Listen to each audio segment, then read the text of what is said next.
నా పేరు మద్దిశెట్టి అజయ్ బాబు.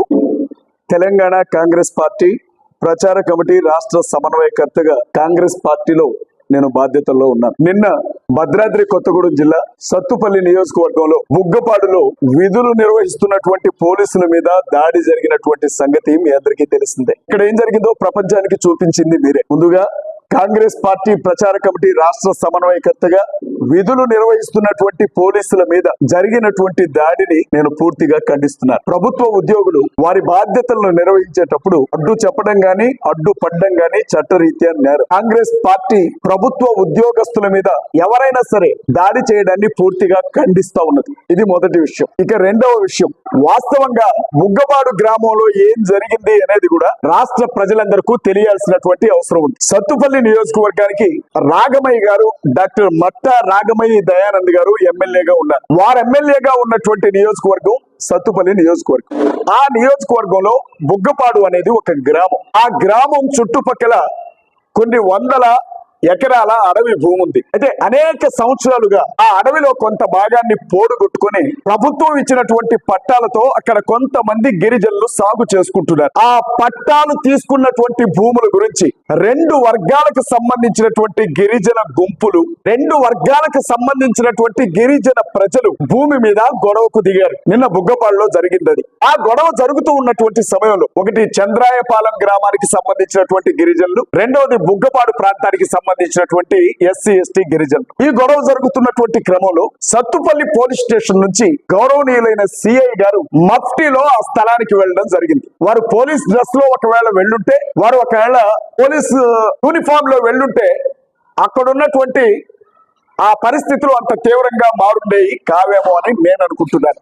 వచ్చినటువంటి వ్యక్తి మఫ్టీలో ఉండడం వల్ల ఆ వ్యక్తి పోలీస్ అని వాళ్ళు అనుకోలేదు మేము అని చెబుతున్నారు మాతో చెప్పినటువంటి విషయం. రెండవ పొరపాటు ఎక్కడ జరిగింది అంటే, అక్కడ జరుగుతున్నటువంటి గొడవ, ఇరు వర్గాలకు జరుగుతున్నటువంటి గొడవలు విడదీసే క్రమంలో సత్తుపల్లికి సంబంధించినటువంటి పోలీసులు కొంతమంది గిరిజన మహిళలతో అసభ్యంగా ప్రవర్తించారు అని అక్కడ ఉండే గిరిజన మహిళలు చెప్తున్నారు. ఆ అడవిలో ఈ పోడు భూమికి సంబంధించినటువంటి గొడవలో ఘర్షణ పడుతున్నటువంటి ఈ రెండు వర్గాల ప్రజలను విడదీసే క్రమంలో అక్కడ ఉన్నటువంటి కొంతమంది పోలీసులు దుర్భాషలాడుతూ వారి మీద దాడికి తెగబడ్డారు అని చెప్పి స్థానిక గిరిజన మహిళలు చెప్పారు మాతో. ఆ సంఘటన జరుగుతూ ఉన్నప్పుడు స్త్రీల మీద చేతులు వేశారని, స్త్రీల మీద చేతులు వేయబట్టే మేము ఎదురు తిరగాల్సి వచ్చిందని గిరిజనులు అంటున్నారు. మీడియా మిత్రులు అధికారులైనటువంటి పోలీసుల మీద గిరిజనులు చేసిన దాడిని చూపించారు, కానీ పొట్ట చేత పట్టుకొని పోడు భూమి ఆధారంగా బ్రతుకుతున్నటువంటి ఆ కోయ లంబాడీల మీద పోలీసులు ప్రవర్తించినటువంటి దుర్భాషలాడినటువంటి సన్నివేశాలను ప్రజల ముందుకు తీసుకురాలేదు అని వాళ్ళు ఏడుస్తున్నారు. మీరు ఒకసారి ఆలోచించండి దయచేసి. ఏ సాధారణమైన వ్యక్తి అయినా ఒక పోలీస్ ఆఫీసర్ మీద చెయ్యి వేయడానికి సాహసం చేస్తాడా? ఇది జరిగే పనేనా?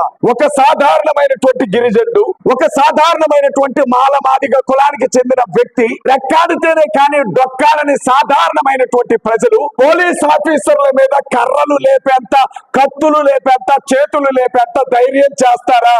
ఒక్కసారి ఆలోచించండి. మీరేమైనా రాయండి తర్వాత సంగతి. ఆ స్థితిలోనికి వాళ్ళు కర్రలు లేపారు అని అంటే, చేతులు లేపారు అని అంటే, వాళ్లతో పోలీసులు ప్రవర్తించిన తీరు ఎలా ఉందో ఒక విచారణ కమిటీ వేయాలని చెప్పి మేము ప్రభుత్వాన్ని ఈ రోజు డిమాండ్ చేస్తా ఉన్నాం. పోలీసుల మీద చెయ్యి వేసినటువంటి ఏ ఒక్కరిని విడిచిపెట్టొద్దు. పోలీసు వ్యవస్థకి ఈ విషయంలో మేము పూర్తి మద్దతు తెలియజేస్తా ఉన్నాం. అట్ ద సేమ్ టైం పోలీసుల మీద చెయ్యి వేయడానికి అక్కడ జరిగిన పరిణామాలేంటో వెలికి తీయాలని చెప్పి నేను మీడియా మిత్రుల్ని అలాగే ప్రభుత్వాన్ని సవినయంగా చేతులెత్తి వేడుకుంటా ఉన్నా. ఎందుకంటే సిఐ గారిని, కొంతమంది కానిస్టేబుల్స్ ని కొట్టినటువంటి సంఘటన మీడియా మిత్రులు బాగా వైరల్ చేశారు. చూస్తున్న వాళ్ళకి ఏమనిపించిందంటే, పోలీసుల్ని పరిగెత్తించి కొట్టారు అనే అనుకుంటున్నారు తప్ప ఎవరి జోలికి వెళ్ళని, వాళ్ళ బ్రతుకు వాళ్ళు బ్రతికే, ఎవరి డబ్బు ఆశించని గిరిజన బిడ్డలు ఆ స్థితిలోనికి తిరగబడ్డారు అంటే అంతకు ముందు అక్కడ ఏం జరిగింది అన్న విషయాన్ని కూడా బయటికి తీయాల్సిన బాధ్యత మీ మీదే ఉంటుంది. ఇది మొదటి విషయం.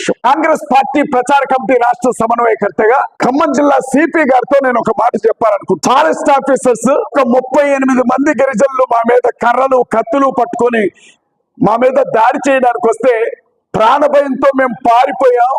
జరిగినటువంటి సంఘటన వెనక మద్దిశెట్టి సామేలు గారు భద్రాద్రి కొత్తగూడెం జిల్లా కాంగ్రెస్ పార్టీ జనరల్ సెక్రటరీ గారి ప్రమేయం ఉంది అని చెప్పి పోలీసులకు ఒక కంప్లైంట్ ఇచ్చారు. ఫారెస్ట్ ఆఫీసర్లు ఎప్పుడైతే కంప్లైంట్ ఇచ్చారో అప్పటికే గొడవ జరిగిన దరిమిల పోలీస్ ఆఫీసర్లు అటెంప్ట్ టు మర్డర్ తో సహా దాదాపు 8-9 సెక్షన్లు అడవి బిడ్డల మీద పెట్టి 40 మందిని అరెస్ట్ చేసి పోలీస్ స్టేషన్ కి తీసుకుని వెళ్ళారు. ఇది న్యాయమేనా సిపి గారు అని నేను అడుగుతా ఉంటాను. రెండవది, సుమారు 20 జీబుల్లో బుగ్గపాడు గ్రామం మీదకి వచ్చినటువంటి పోలీసులు ఒక రకంగా గిరిజన ప్రజల మీద దండయాత్రే జరిపారు. నిన్న ఇళ్ల లోపలికి వెళ్లి దొరికిన వాడిని దొరికినట్లుగా ఆడ మగ తేడా లేకుండా లాఠీ చార్జ్ చేసి వాళ్ళని తీసుకొని వెళ్లి జైల్లో పడేశారు. పోలీస్ స్టేషన్ కి తీసుకెళ్లినటువంటి ఆ గిరిజనుల్ని విపరీతంగా కొట్టారు. వాళ్ళని చూసే అవకాశం కూడా బయట వాళ్ళకి ఇవ్వాలి. సిపి గారిని నేనేమడుగుతున్నాను అంటే, పోలీస్ అధికారుల మీద చెయ్యి లేపిన వాడు ఎవడైనా వాడిని చట్టరీత్యా అరెస్ట్ చేయాల్సిందే.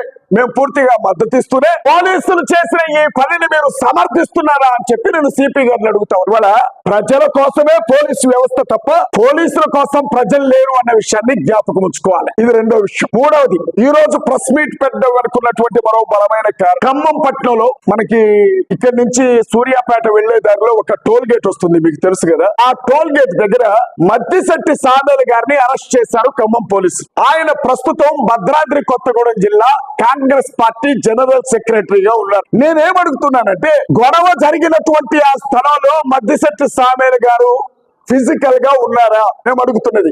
ఎక్కడైతే గొడవ జరిగిందో, ఎక్కడైతే ఇరు వర్గాల గిరిజనులు కొట్టుకున్నారో, ఎక్కడైతే పోలీస్ అధికారుల మీద గిరిజనులు దాడి చేశారో, గిరిజనుల మీద పోలీసులు దుర్భాషలాడారో, ఆ స్థలంలో గాని ఆ చుట్టుపక్కల గాని మద్దిశెట్టి సామేలు గారు ఉన్నట్లుగా మీకు ఏదైనా ఆధారం ఉందా? మొదటి ప్రశ్న. రెండవది, అక్కడ జరిగినటువంటి గొడవ పోడు భూములకి పొలాలకి పట్టాల గురించి జరిగింది తప్ప ఇళ్ల పట్టాల గురించి జరిగిన గొడవ కాదు. మీకు స్పష్టంగా చెప్పాలి అంటే, ఒకవైపు కమ్యూనిస్టు పార్టీలకు సంబంధించిన గుంపు, ఇంకొక వైపు కాంగ్రెస్ పార్టీకి సంబంధించినటువంటి గుంపు, ఆ రెండు గుంపులు ఈ పోడు భూమి మాదంటే మాదని కొట్టుకున్నారే తప్ప దీనికి సామేలు గారికి ఏ సంబంధము లేదు. సంబంధం లేని మద్దిశెట్టి సామేలే దీని వెనక ఉన్నాడు అని ఫారెస్ట్ అధికారులు చెప్పిన ఒకే ఒక్క నోటి మాటను ఆధారంగా చేసుకుని అటెంప్ట్ టు మర్డర్ కేసులో ఆయన మొదటి ముద్దాయిగా పోలీసులు ఎలా చేర్చారని చెప్పి నేను అడుగుతా ఉన్నా. మీకు నేను ఆ ఎఫ్ఐఆర్ కాపీని చూపిస్తాను. పోలీస్ స్టేషన్ లో ఫారెస్ట్ అధికారులు ఇచ్చినటువంటి ఆ కాపీని నేను మీకు చూపిస్తాను. ప్రభుత్వంలో బాధ్యత కలిగినటువంటి పార్టీ నాయకుడిగా ఉన్న వ్యక్తిని అక్రమంగా ఒక దొంగను అరెస్ట్ చేసినట్లు, ఒక హంతకుండా అరెస్ట్ చేసినట్లు, ఒక నక్సలైట్ అరెస్ట్ చేసినట్లు అరెస్ట్ చేయడమే ముందు తప్పు. రెండోది, అరెస్ట్ చేసినటువంటి ఆ వ్యక్తిని అరెస్ట్ చేశామన్న కనీస ఇన్ఫర్మేషన్ ఆయన కుటుంబానికి ఇవ్వాలి. సరే, మీరు అరెస్ట్ చేశారు, మీ దగ్గర అన్ని ఆధారాలు ఉన్నాయి. మద్దిశెట్టి సామేలు గారు మీరు అన్నట్లుగానే ఈ గొడవ అనుకున్నాడు, మీరు అరెస్ట్ చేశారు. అరెస్ట్ చేసినప్పుడు ఆయన నక్సల్స్ పార్టీలో లేడు, టెర్రరిస్ట్ కాదు, ఉగ్రవాది కాదు. ఇప్పుడున్న కాంగ్రెస్ ప్రభుత్వంలో ఒక జిల్లా జనరల్ సెక్రటరీగా ఉంటే ఆయన కుటుంబానికి కనీసం ఇన్ఫర్మేషన్ ఇవ్వాల్సిన అవసరం ఉందా లేదా? మీడియా మిత్రులు ఆలోచించారు. అరెస్ట్ చేసిన మరుక్షణమే ఎవరికి తెలియకుండా సిసిఎస్ పోలీస్ స్టేషన్ కి తీసుకుని వెళ్ళారు. చాలా పోలీస్ స్టేషన్లు తిరిగాం, ఇక్కడున్నాడా అక్కడున్నాడా అని. సిసిఎస్ స్టేషన్ కి వెళ్తే మా దగ్గర లేరు అన్నారు. ఈ రోజు ఉదయం పూట సిసిఎస్ పోలీస్ స్టేషన్ లో ఆయన చూపించారు మాకు. నేనేమంటున్నానంటే, సంబంధమే లేని వ్యక్తి మీద ఏవో ఎలిగేషన్స్ పెట్టి అరెస్ట్ చేసి ఇప్పటి వరకు కుటుంబానికి మాట్లాడే అవకాశం కూడా ఇవ్వనంత తప్పు మద్దిశెట్టి సామేలు గారు ఏం చేశారని పోలీసు వ్యవస్థ నేను అడుగుతా ఉన్నా. ఈ మూడు విషయాల మీద అంటున్నారు కదా, పోలీసుల్ని పరిగెత్తించి కొట్టారు అని. నేనేమడుగుతున్నానంటే, ఓ జిల్లా స్థాయి సిట్టింగ్ జడ్జితో విచారణ వేయండి ప్రభుత్వం. ఒకవేళ పోలీసులు అధికారులది ఏ తప్పు లేకుండానే ట్రైబల్ మహిళలు, ట్రైబల్ కుర్రాళ్ళు పోలీసుల మీద దాడి చేసిన మాట వాస్తవమై చట్టబద్ధంగా మీరే శిక్ష అయినా వేయండి, చివరికి మరణ శిక్ష అయినా వేయండి. వారితోనే కాదు, ఒకవేళ వారిని ప్రేరేపించి ఆ గొడవకి కారణం సామేలు గారే అని తేలితే ఆయనకి మీరు యావజ్జీవ శిక్ష వేయండి, మేము కాదను. కానీ మీ చేతుల్లో అధికారం ఉందని, మీ ఒంటి మీద కాకి డ్రెస్సులు ఉన్నాయని, మీ మీద దాడి జరిగిందని మీకు కావాల్సిన కేసులు పెట్టుకున్నారు. మరి ట్రైబల్ ఆడబిడ్డలు ఎవరికి చెప్పుకోవాలి? ట్రైబల్ ఆడబిడ్డల మీద జరిగిన దాడి సంగతి ఏంటి? ట్రైబల్ ఆడబిడ్డల్ని నోటుకొచ్చినట్లు తిరిగితే ఎస్సీ ఎస్టీ అట్రాసిటీ కేసు ఎందుకు పెట్టలేదు పోలీసుల మీద? ఈ విషయం రాష్ట్ర సమన్వయకర్తగా నేను పోలీస్ డిపార్ట్మెంట్ నే సూటిగా అడుగుతాను. ఈ విషయాలు చెప్పడానికే ప్రెస్ మీట్ ఏర్పాటు చేశాం. మీడియా మిత్రులు, మేము మాట్లాడిన దాంట్లో న్యాయం ఉంది అని అనిపిస్తే దయచేసి ఈ విషయాన్ని బయట ప్రపంచానికి లేదు. ఇది కేవలం ఆత్మరక్షణ కోసం వీళ్ళు అల్లుకున్న కథ అనుకుంటే వదిలేసేయండి. నా పేరు అజయ్ బాబు. మళ్ళీ చెప్తున్నాను, ఈ రాష్ట్ర కాంగ్రెస్ పార్టీలో ప్రచార కమిటీ రాష్ట్ర సమన్వయకర్తను నేను. పొంగిలేటి శ్రీనివాసరెడ్డి గారు, మధుయాష్కి గౌడ్ గారి ప్యానెల్లో నేను స్టేట్ కోఆర్డినేటర్ని. ఇది విషయం, దయచేసి గమనించండి. ఈ సంఘటన జరిగినప్పుడు మద్దిశెట్టి సామేల గారు ఆంధ్ర చింతలపూడిలో ఉన్నారు. ఈ సంఘటన జరిగినప్పుడు నేను ఒక చర్చి పాస్టర్ గా ఉన్నాను. ఛత్తీస్గఢ్ ప్రాంతంలో నేను దేవుని వాక్యం చెప్పడానికి వెళ్ళాను. ఇన్సిడెంట్ జరిగిన తర్వాత మా వాళ్ళని అక్రమంగా అరెస్ట్ చేశారు అన్న విషయం తెలిసాక స్థానిక ప్రజాప్రతినిధులతో మాట్లాడాం, మంత్రుల దృష్టికి తీసుకొని వెళ్ళాం, అఫీషియల్స్ తో మాట్లాడాం, అధికారులతో మాట్లాడిన తర్వాత ఎవరి మాట మేము వినం, మా వాళ్ళ మీద చేసినాడు ఎవడు బతకడానికి వీల్లేదు అన్నట్లుగా పోలీసులు ప్రవర్తిస్తా ఉంటేనే ఇవాళ మీడియాకి రావాల్సి వచ్చింది.